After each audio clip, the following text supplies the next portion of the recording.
नमस्कार, आप देख रहे हैं इंडिया न्यूज उत्तर प्रदेश उत्तराखंड और मैं हूं आपके साथ आयुष चित्रांश। चलिए अब एक नजर डाल लेते हैं देश और दुनिया की 25 अहम खबरों पर।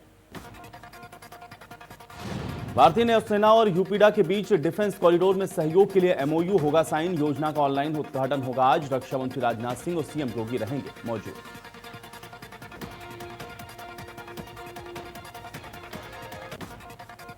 नए टैक्स सिस्टम पर पीएम मोदी का बयान, कहा करदाताओं का डर खत्म करने वाला सिस्टम। नई व्यवस्था में सरकार का दखल होगा कम। 1,500 से ज्यादा पुराने कानून किए खत्म। इस मौके पर प्रधानमंत्री नरेंद्र मोदी ने कहा कि यह प्लेटफॉर्म 21वीं सदी के टैक्स सिस्टम की शुरुआत है, जिसमें फैसिलेट असेसमेंट अपील और टैक्स पेयर चार्टर जैसे बड़े रिफॉर्म हैं। इस नए टैक्स प्लेटफॉर्म के तहत करदाता को faceless assessment, tax payer charter, faceless appeal की सुविधा मिलेगी। बीजेपी के राज्यसभा उम्मीदवार जयप्रकाश निषाद ने किया नामांकन। सीएम योगी, डिप्टी सीएम केशव प्रसाद मौर्य और दिनेश शर्मा रहे मौजूद। राम जन्मभूमि ट्रस्ट अध्यक्ष नृत्य गोपाल दास कोरोना संक्रमित। नृत्य गोपाल दास को सांस लेने में हो रही है परेशानी। सीएम योगी ने मथुरा के डीएम को दिए निर्देश। गुरुग्राम के मेदांता अस्पताल में होगा इलाज।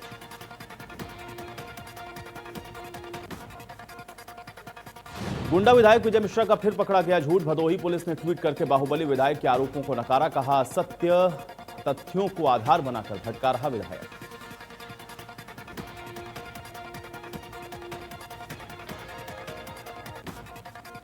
जम्मू कश्मीर के पुलवामा में जौनपुर का लाल हुआ शहीद। 25 साल के जिलाजीत यादव 53 राष्ट्रीय राइफल में थे तैनात। शहीद जिलाजीत का पार्थिव शरीर आज लाए जाने की संभावना।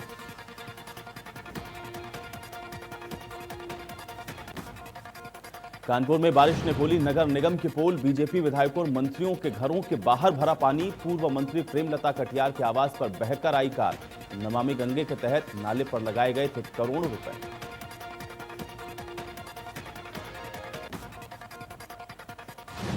कोरोना को लेकर के मायावती ने ट्वीट करके सरकार पर बोला हमला। कहा यूपी में समुचित सुविधा के अभाव में जान जोखिम में डालकर कोरोना पीड़ितों की सेवा में लगे डॉक्टरों पर सरकारी दबाव और धमकी से स्थिति बिगड़ रही। बीएसपी सुप्रीमो मायावती ने कहा कि जिस कारण ही वाराणसी में 32 स्वास्थ्य केंद्र प्रभारियों का इस्तीफा, सरकार बिना भेदभाव और पूरी सुविधा देकर उनसे सेवा ले तो बेहतर होगा। कांग्रेस प्रदेश अध्यक्ष जय लल्लू ने ट्वीट करके योगी सरकार पर हमला बोलते हुए कहा कि बनारस में प्रभारी चिकित्सकों ने प्रशासनिक अधिकारियों से तंग आकर अपने प्रभार से सामूहिक इस्तीफा दे दिया है। कोरोना वॉरियर्स को अपमानित किया जाता है और सरकार ताली और थाली और फूल कोरोना वॉरियर्स का हौसला बढ़ाने की बात करती है। यही भाजपा सरकार का ढोंगी और दोहरा चरित्र है। भदोही की ज्ञानपुर विधानसभा से गुंडा विधायक विजय मिश्रा को लेकर के भदोही पुलिस ने ट्वीट करते हुए कहा है कि विधायक ने जो वीडियो जारी किया है महज उसके ऊपर लगे आरोपों से ध्यान भटकाने के लिए इसको जारी किया गया। पुलिस ने यह भी कहा है कि गुंडा विधायक विजय मिश्रा के खिलाफ 73 आपराधिक मामले दर्ज हैं। उनकी सुरक्षा में गनर भी दिए गए हैं। विधायक का आरोप पूरी तरह से निराधार है।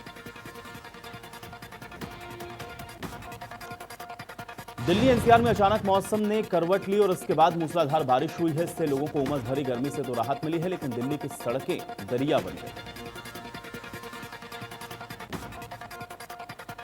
गाजियाबाद में भी झमाझम बारिश से मौसम सुहावना। लोगों को गर्मी से मिली राहत। बारिश की वजह से कई जगह जलभराव की समस्या।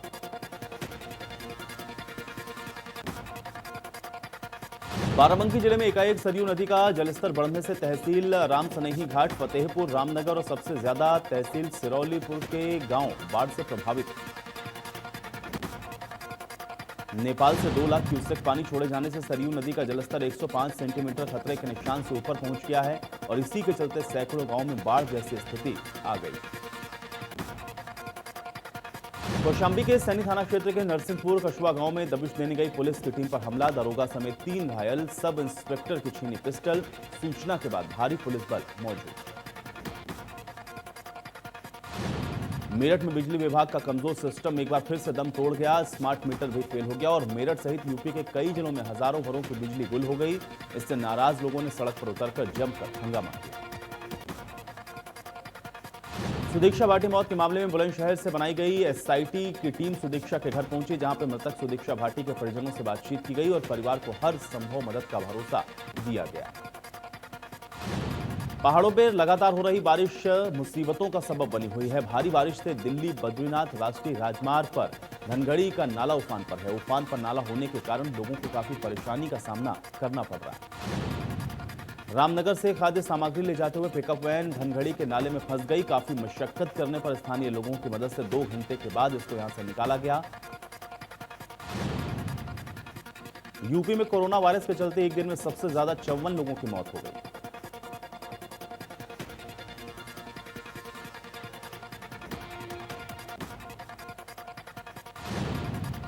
उत्तराखंड में भी कोरोना तेजी से अपने पांव पसार रहा है। पिछले 24 घंटे में 454 नए कोरोना संक्रमित मिले। धोनी ने रांची में कराया कोरोना टेस्ट। जल्द चेन्नई होंगे रवाना। चेन्नई सुपर किंग्स की टीम के सीईओ काशी विश्वनाथन ने कहा, महेंद्र सिंह धोनी 2021-22 के आईपीएल में चेन्नई सुपर किंग्स की तरफ से खेलेंगे।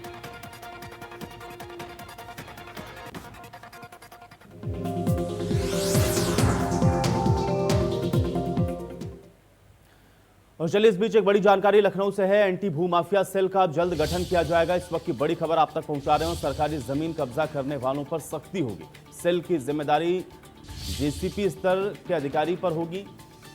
और पिछले 2 माह में सरकारी जमीन पर कब्जों की 28 शिकायतें मिली हैं और इस वजह से एक अलग से सेल के गठन की कवायद शुरू हो गई। पिछले 2 महीने में सरकारी जमीन पर कब्जों की 28 शिकायतें दर्ज की गई हैं। अब सरकारी जमीन कब्जा करने वालों पर सख्ती बरती जाएगी और इसी के लिए एक स्पेशल सेल का गठन किया जा रहा है। जो ये बड़ी और अहम जानकारी, बड़ी खबर आप तक पहुंचा रहे हैं। लखनऊ से बड़ी खबर है, जहां पे एंटी भूमाफिया सेल का जल्द ही गठन किया जाएगा और सरकारी जमीन कब्जा करने वालों पर सख्ती होगी। सेल की जिम्मेदारी जेसीपी स्तर के एक अधिकारी की होगी और पिछले 2 महीने में चूंकि सरकारी जमीनों पर कब्जों की 28 शिकायतें मिली हैं, इसलिए एक स्पेशल सेल का गठन किया जा रहा है, जहां पे सरकारी जमीन कब्जा वालों पर अब सख्ती बरती जाएगी। यानी कि अब जब सरकारी जमीन पर जो कब्जा होता था उसको लेकर के एंटी भूमाफिया सेल का गठन किया जा रहा है, ताकि सरकारी जमीन पर कब्जा ना हो। और इसी के चलते अब सरकारी जमीन पर कब्जा करने वालों पर सख्ती बरती जाएगी और एक जेसीपी स्तर का जो अधिकारी वो इस सेल की जिम्मेदारी को उठाएगा। बड़ी जानकारी, बड़ी खबर।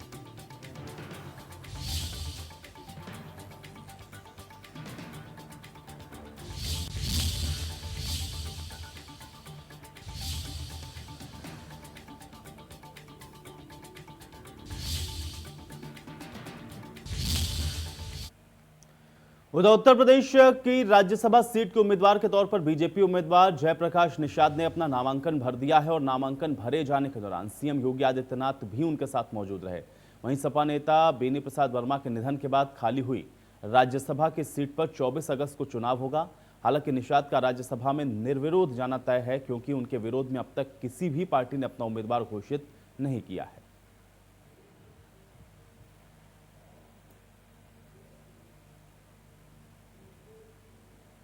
सभी माननीय मंत्रीगण, माननीय विधायकगण को भी मैं कुर्सा प्रणाम करते हुए सबका आशीर्वाद प्राप्त हुआ है और मैं सबका कोट से धन्यवाद देता हूँ।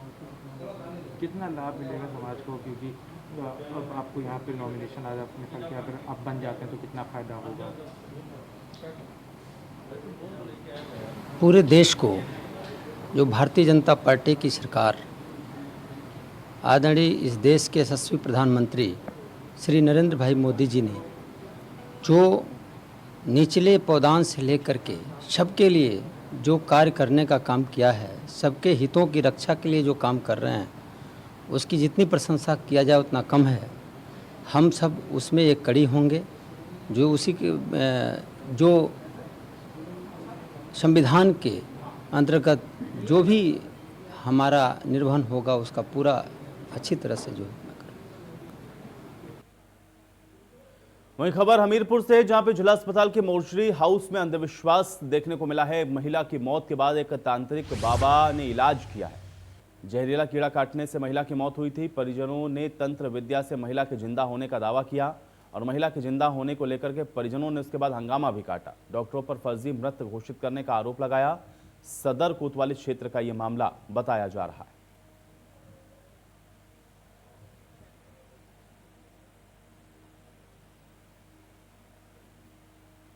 वहीं सीतापुर में इंडिया न्यूज की खबर का असर देखने को मिला है, जहां पर डीएम ने सीएमओ को कार्रवाई के निर्देश दिए हैं। डीएम ने अनुराग सक्सेना की शिकायत पर संज्ञान लिया है और अस्पताल की अव्यवस्थाओं का वीडियो वायरल हुआ था। पिता की मौत के बाद पीड़ित को कोविड जांच की रिपोर्ट तक नहीं मिली और कल से अभी तक घर में मौजूद है मृतक बुजुर्ग का शव। इंडिया न्यूज ने इस खबर को प्रमुखता से दिखाया। अब इस पर डीएम की तरफ से संज्ञान लिया गया है। हमीरपुर में ट्रक चालक की जमकर पिटाई की गई और ट्रैफिक पुलिस के सामने ट्रक चालक लाठी डंडों से पीटा गया है। सड़क दुर्घटना के बाद ट्रक चालक भाग रहा था। महिला की मौत के बाद यह पूरा हंगामा हुआ। पुलिस ने बैरिकेडिंग करके ट्रक चालक को पकड़ा। मुस्कुरा थाना क्षेत्र के बिहुनी गांव के हाईवे का यह मामला है, जिसके बाद लोगों ने इस ट्रक चालक की जमकर पिटाई भी की। खबर कानपुर से, जहां पे दबंगों ने गेस्ट हाउस मालिक से मारपीट की है। गेस्ट हाउस मालिक से लेन देन को लेकर के कहासुनी हुई। गेस्ट हाउस मालिक के बेटे को आई चोट। मामला बढ़ता देख लोगों ने एकजुट होकर दबंगों को भगाया। मौके पर पहुंची पुलिस आरोपियों की तलाश में जुटी। बर्रा थाना क्षेत्र के बर्रा 8 इलाके की घटना।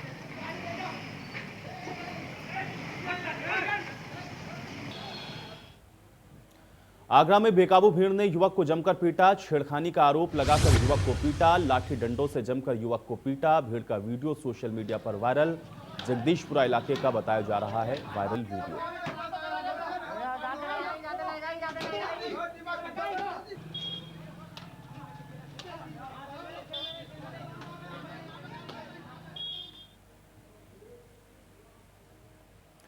बांदा रेलवे अंडरब्रिज में जल भराव। नाराज ग्रामीणों ने रोकी ट्रेन। कई घंटे तक चलता रहा हंगामा। मौके पर नहीं पहुंचे जिम्मेदार अधिकारी। जल भराव से दर्जनों गांव होते हैं प्रभावित। मठौद थाना क्षेत्र के भूरेडी अंडरब्रिज पुल का मामला।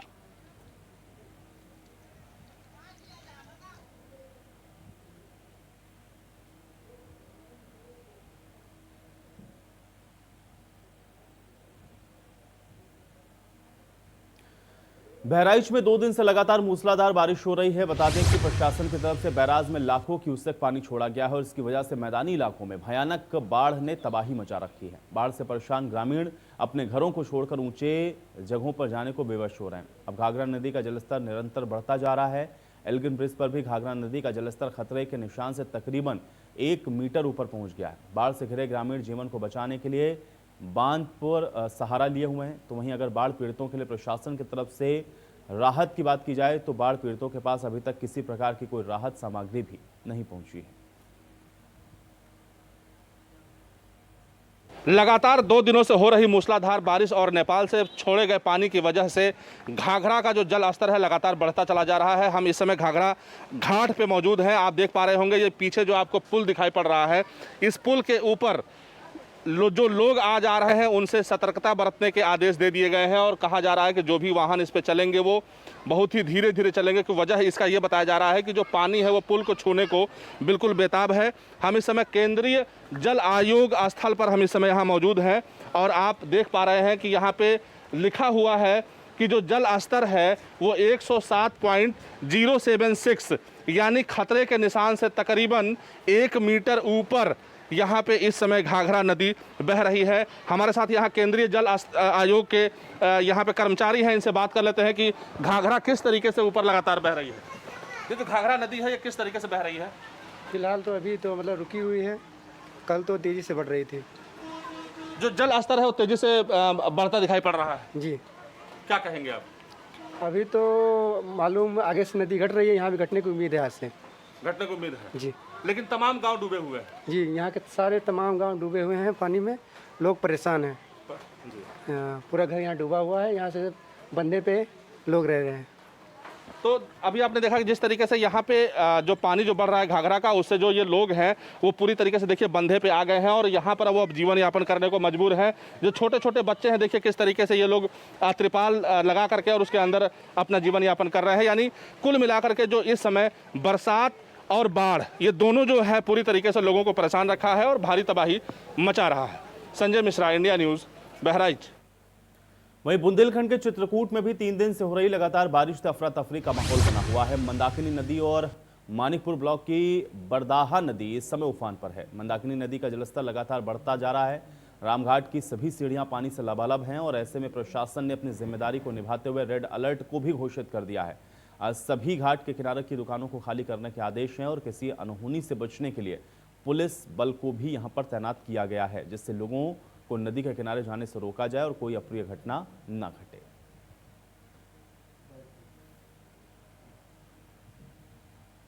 उधर गाजियाबाद में दिल्ली की तरफ आने वाला रास्ता जाम है, क्योंकि घंटों तक जाम में लोग फंसे रहे हैं। कई किलोमीटर तक लंबा जाम यहां पर लगा हुआ है। रूट डाइवर्जन की वजह से यह जाम लगा है। स्वतंत्रता दिवस को लेकर के जो रूट है वो डाइवर्ट किया गया और इस वजह से लंबा जाम इस रूट पर देखने को मिला है।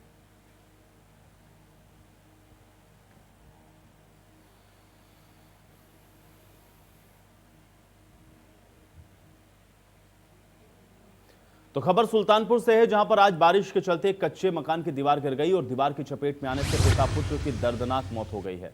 मां को गंभीर हालत में अस्पताल में भर्ती करवाया गया है। तो वहीं दीवार गिरते ही आसपास के लोग एकत्रित हो गए और मलबा हटाकर मां, पिता और पुत्र को बाहर निकाला गया है, लेकिन तब तक पिता और पुत्र की मौत हो चुकी थी। पत्नी की हालत गंभीर है, अस्पताल में एडमिट करवाया गया है। फिलहाल सूचना मिलते ही मौके पर पहुंची पुलिस ने शव को पोस्टमार्टम के लिए भेजा है और राजस्व विभाग की टीम भी मौके पर पहुंची है, जांच पड़ताल कर रही है।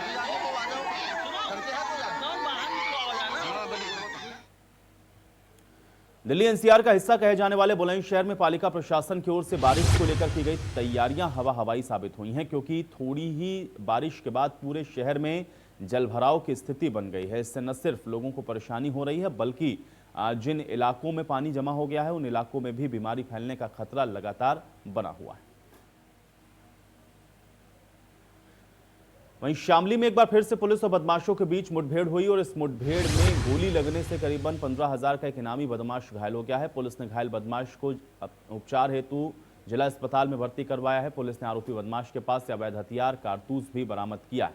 आपको बता दें कि मुठभेड़ जनपद शामली के कैराना कोतवाली क्षेत्र के जगनपुरा गांव के जंगलों में हुई। शामली के एसपी ने बताया कि आरोपी बदमाश कैराना कस्बे में एटीएम लूट के प्रयास के मामले में फरार चल रहा था। आरोपी काफी शातिर किस्म का बदमाश है, साथ ही इसके विरुद्ध कई आपराधिक मामले पहले से ही दर्ज हैं।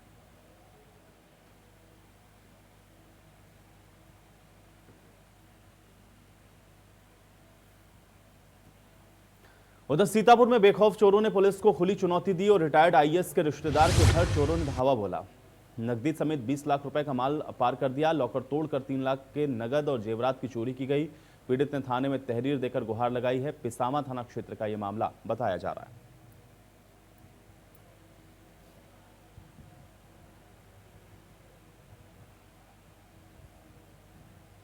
जम्मू कश्मीर के पुलवामा में मंगलवार की रात आतंकवादियों के साथ मुठभेड़ में जौनपुर जिले का लाल शहीद हो गया और जलालपुर थाना क्षेत्र के बहादुरपुर गांव के निवासी जिलाजीत यादव सन 2014 में 53 राष्ट्रीय राइफल्स में चयनित होने के बाद कश्मीर में तैनात थे। ये भी बता दें कि पुलवामा के कामराजीपोरा में सर्च ऑपरेशन के दौरान आतंकवादियों ने सैनिकों पर फायरिंग शुरू की।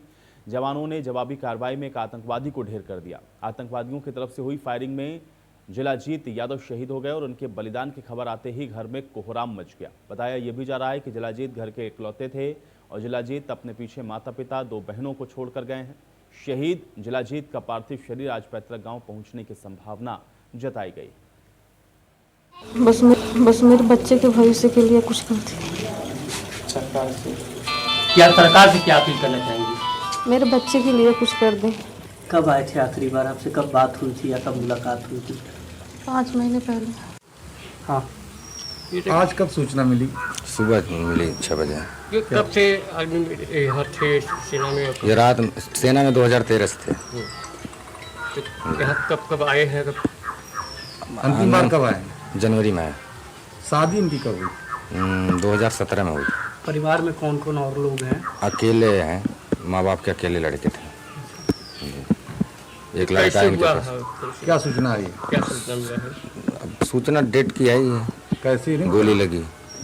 कहाँ पे थे? ये थे 53 राष्ट्रीय राइफल। और एक बड़ी जानकारी लखनऊ से इस बीच मिल रही है। आपको बता दें इस वक्त की बड़ी खबर है, योगी सरकार ने माफिया पर शिकंजा कसा है। इस वक्त की बड़ी जानकारी आप तक पहुंचा रहे हैं और ईडी अब जल्द ही मुख्तार के खिलाफ भी जांच कर सकती है। बड़ी जानकारी है, मुख्तार के खिलाफ ईडी अब जांच कर सकती है। अब तक अपराधियों की 300 करोड़ की संपत्ति को जब्त किया गया है और अब मुख्तार के अलावा और भी माफिया रडार पर हैं और सरकार सख्ती लगातार बरत रही, क्योंकि यूपी पुलिस अब ईडी को जल्द ही जांच के लिए जो पत्र है वो भी भेज सकती है और ईडी का जो शिकंजा है वो मुख्तार अंसारी पर कस सकता है। बड़ी जानकारी है, योगी सरकार अब माफिया के ऊपर शिकंजा कसते हुए नजर आ रही, क्योंकि ईडी अब जल्द ही मुख्तार के खिलाफ जांच भी कर सकती है। ये बड़ी खबर है। अब तक अपराधियों के 300 करोड़ की संपत्ति को जब्त किया गया है और मुख्तार के अलावा और भी माफिया ऐसे हैं जो कि रडार पर योगी सरकार के। और अब ये भी कहा जा रहा है कि यूपी पुलिस ईडी को भी एक पत्र भेज सकती है, जांच की संस्तुति कर सकती है और बहुत जल्द ये संभव है कि ईडी अब मुख्तार अंसारी के खिलाफ भी जांच करे, क्योंकि योगी सरकार लगातार माफियाओं पर शिकंजा कसते हुए नजर आ रही है।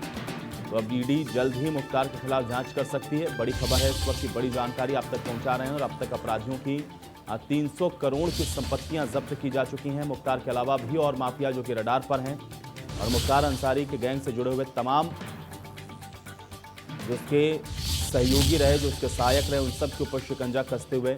और अब ईडी की जो जांच है वो मुख्तार अंसारी के खिलाफ भी हो सकती है, क्योंकि योगी सरकार लगातार सख्त नजर आ रही है माफियाओं के खिलाफ। और अब ईडी जल्द ही मुख्तार के खिलाफ भी जांच कर सकती है और इसके लिए पत्र भी यूपी पुलिस की तरफ से लिखा जा सकता है ईडी को। तो ये बड़ी जानकारी, क्योंकि मुख्तार के अलावा और भी माफिया रडार पर हैं और ऐसे में यूपी पुलिस अब ईडी को जल्द ही जांच का जो पत्र है वो भेज सकती है। तो बड़ी और अहम जानकारी लखनऊ से इस वक्त की बड़ी खबर, मुख्तार अंसारी के खिलाफ अब ईडी की जांच हो सकती है, क्योंकि योगी सरकार लगातार माफियाओं पर शिकंजा कस रही है और ईडी अब जल्द ही मुख्तार के खिलाफ जांच कर सकती है। इस वक्त की बड़ी और अहम जानकारी।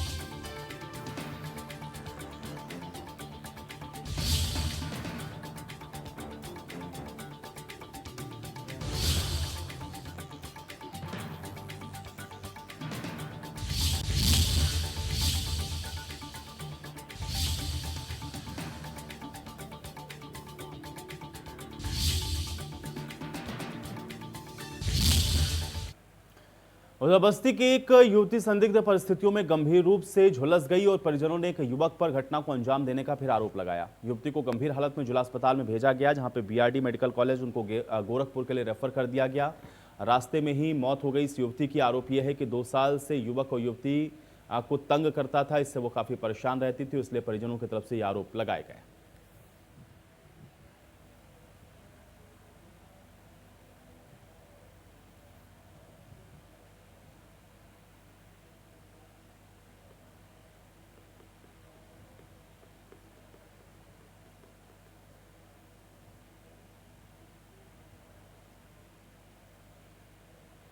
और चलिए इसी के साथ रुकते हैं यहाँ पर एक छोटे से ब्रेक के लिए।